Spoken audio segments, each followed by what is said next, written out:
Sit back, relax, and enjoy listening. SV woke up slowly, her head heavy and her body weak, still feeling the weight of exhaustion pulling her down. The room around her wasn't familiar. Everything felt different. She slowly sat up, looking around with confusion. For a brief moment, she couldn't understand where she was. This isn't my house, she thought, her heart racing slightly as she tried to remember. She stood up on shaky legs and walked toward the door. Her thoughts were still a blur, and as she made her way to the door, her hand on the knob trembled slightly. As she stepped into the hallway, the silence in the house felt suffocating. She cautiously made her way toward the living room, still struggling with a sense of unfamiliarity. Suddenly, she stopped in her tracks. There was RK, standing at the dining table, preparing a plate of food. The moment she saw him, a flood of memories rushed back. This was RK's home. Everything, from the marriage to the chaos that led them here, came crashing down on her all at once.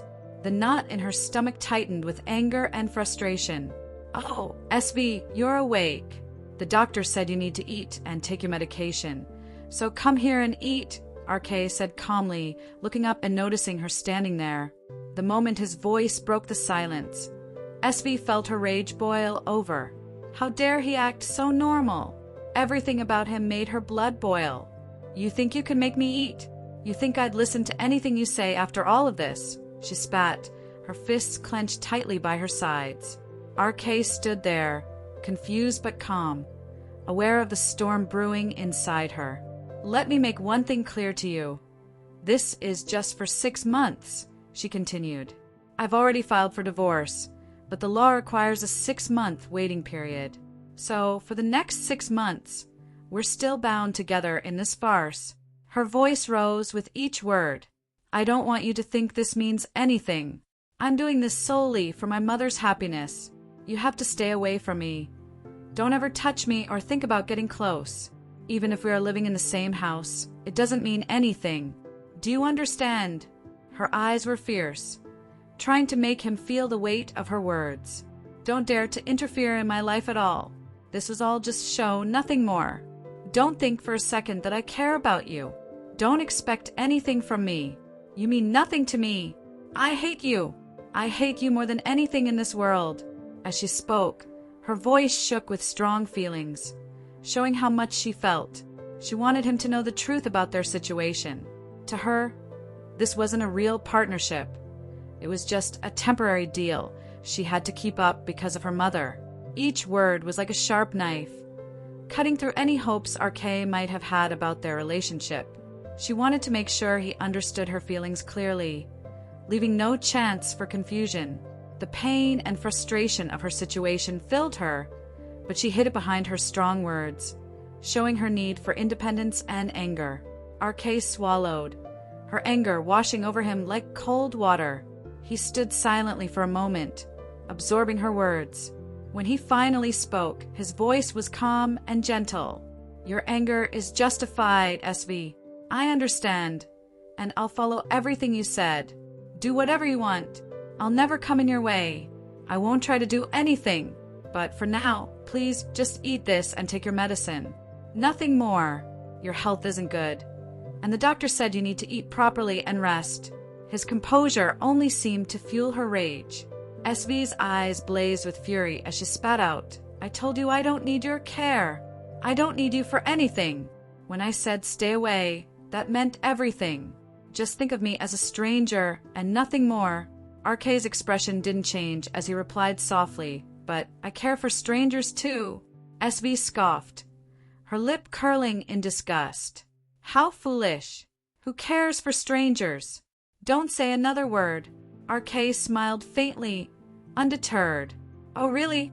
If caring for strangers is foolish, then who am I to you?" SV didn't hesitate, her voice dripping with hatred. "You're worse than a stranger. I hate you more than anything." RK nodded slowly, as if her words didn't surprise him. "So, if caring for strangers is foolish and I'm worse than a stranger to you, by your own logic, you should never care for me, right? Ever." SV's anger flared up again. "Exactly. No chance. Without missing a beat, RK leaned forward, his voice quiet but intense. "Then why did you save my life that day? Why risk your own life for me?" SV's sharp response died on her lips as his words hit her like a punch. The memory of that day, the fire, flashed before her eyes. She could still feel the heat, remember the smoke, the fear. She had saved him without thinking, her body moving on its own.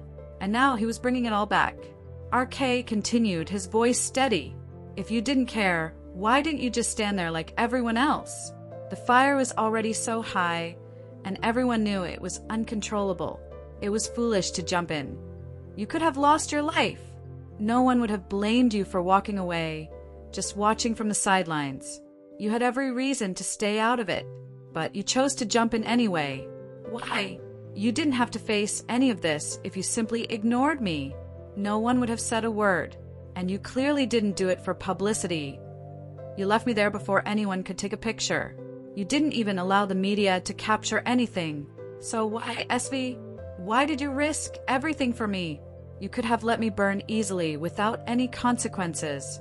Why didn't you stay out of it like everyone else and let me die? But before RK could finish, SV's rage erupted again. "Shut up!" she screamed, her voice shaking with fury. "Just shut up, RK! You are no one to tell me what to do or what not to do. That wasn't for you, understand? I told you, you are nothing to me. Nothing. Just remember that. And I don't want to eat. Don't disturb me." With that, she slammed the door behind her, leaving RK standing there, alone with his unanswered questions.